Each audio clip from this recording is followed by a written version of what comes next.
চাকরিহারা যোগ্য শিক্ষক শিক্ষিকা ও শিক্ষাকর্মীদের আন্দোলনে উত্তাল হলো জলপাইগুড়ি। শুক্রবার যোগ্য শিক্ষক শিক্ষিকা ও শিক্ষাকর্মীদের যৌথ মঞ্চের ডাকে মহামিছিলে যোগ দিলেন জলপাইগুড়ির বিভিন্ন অংশের মানুষেরা। ছাত্রছাত্রী ও অভিভাবকদের একাংশ এদিনের মিছিলে যোগ দেন। মিছিলে আরজিকর কাণ্ডের প্রতিবাদ আন্দোলনের অন্যতম মুখ পান্থ দাশগুপ্ত ও অন্যান্যরাও পা মেলান। পান্থ দাশগুপ্ত বলেন, যোগ্য শিক্ষক শিক্ষিকা ও শিক্ষাকর্মীদের আন্দোলনকে আমরা আমাদের আন্দোলন বলে মনে করি।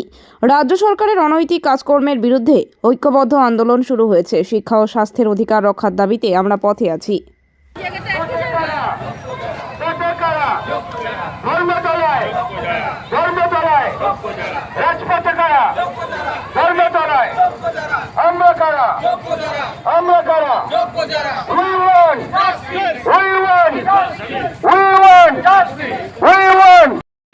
ডিসিশনটা এসেছে সেটা তো আমাদের একটা পার্মানেন্ট সলিউশন হয়নি, তাই না? এটা একটা এক্সটেনশন অফ সার্ভিস বলা চলে, বা এই সার্ভিসের এক্সটেনশন কি এসের জন্যই, কারণ কি সেশনটা যেন কোনো মতে স্মুথলি চলে। মানে প্রত্যেকটা যে হাই সেকেন্ডারি স্কুলগুলো সেগুলো খুব ভ্যাকেন্ট হয়ে গেছে, ঠিক করে পঠন পাঠন চলছে না, সেক্ষেত্রে এই ডিসিশনটা নেওয়া হয়েছে। কিন্তু তাতে তো আমাদের তো জাস্টিসটা আমরা পাচ্ছি, তাই আমাদের এই আন্দোলন কন্টিনিউ করতেই হবে।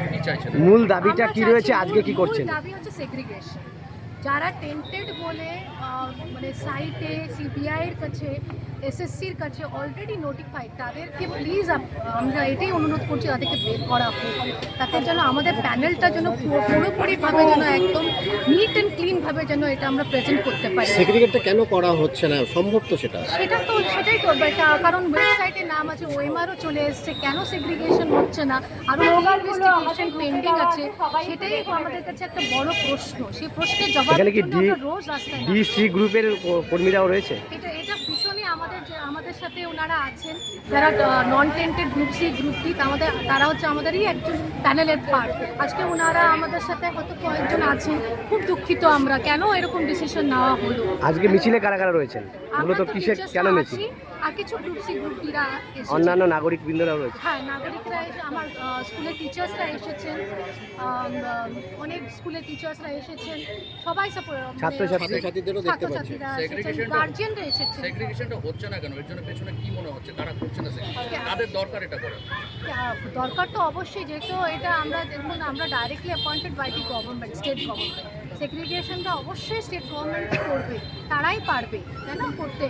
কেন হচ্ছে না, কি আরও প্রসেস বাকি আছে, আরও কী ধরনের ভেরিফিকেশন হতে পারে সেটা করুক, আমরা চাচ্ছি তো। আপনারা কি স্কুলে জয়েন করবেন কালকে থেকে? হ্যাঁ, অবশ্যই করবো, কেননা সুপ্রিম কোর্ট তো অলরেডি আমাদের বলেছে জয়েন করতে। আমরা তো সার্ভিস করতে রেডি, আমরা চাই উইথ ডেডিকেশন আমরা। এই রায় খুশি না? না, এই রায় আমরা খুশি না, আমরা চাই জারি থাকবে। হ্যাঁ, আন্দোলন আমাদের জারি থাকবে, আমরা ডিউটিও করবো, আন্দোলনও। আপনার নাম আর পরিচয় কান্ডি? কমালিকা দত্ত, আমি English teacher, assistant English teacher, Jalpaiguri Marwari বালিকা।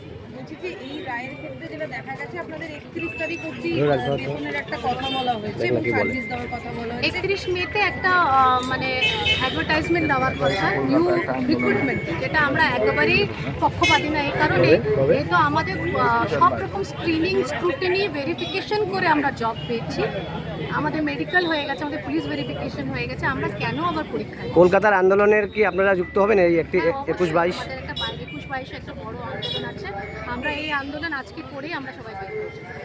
ঠিক আছে, থ্যাংক ইউ।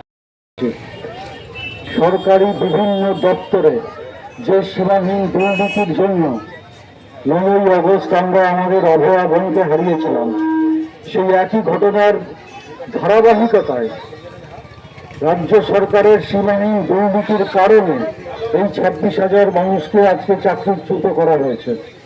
এই দুর্নীতির বিরুদ্ধে লড়াইটা যদি আমরা না করতে পারি, তাহলে এই অবস্থাটাও পাল্টানো যাবে না, এবং যদি এই অবস্থায় পাল্টাতে না পারি, তাহলে যে দুর্নীতির চক্র চলছে রাজ্যের বিভিন্ন দপ্তরের মধ্যে, সেই দুর্নীতি একইভাবে চলতে থাকবে।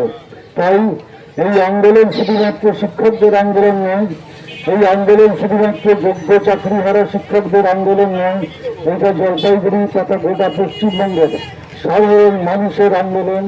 শিক্ষাক্ষেত্রকে বেসরকারীকরণ করার জন্য এবং গোটা স্বাস্থ্য ব্যবস্থাকে বেসরকারি করার জন্য, যেহেতু আমি স্বাস্থ্য দপ্তরের লোক ছিলাম এক সময়, যে প্রচেষ্টা এই সরকারগতভাবে নেওয়া হচ্ছে, তার বিরুদ্ধে রুখে দাঁড়ানো এবং আপনার আমার শিক্ষার অধিকার, স্বাস্থ্যের অধিকারকে সুরক্ষিত করার জন্য এই লড়াইয়ে আপামর জনগণ যুক্ত হবেন, এই আশাবাদ